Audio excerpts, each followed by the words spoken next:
哋每一個人都以呢一個大門作為中學生涯嘅開始，我哋一直行，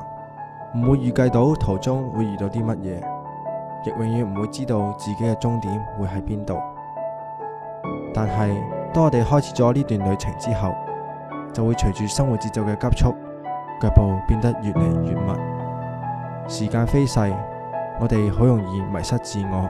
迷失原有嘅步伐。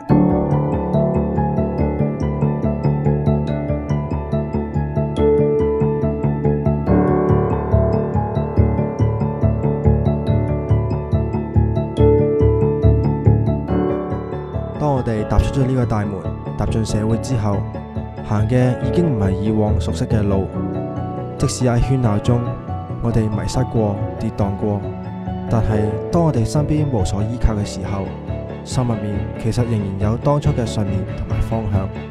我哋最終都會被牽引返到呢一個大門。呢一個就係屬於我哋嘅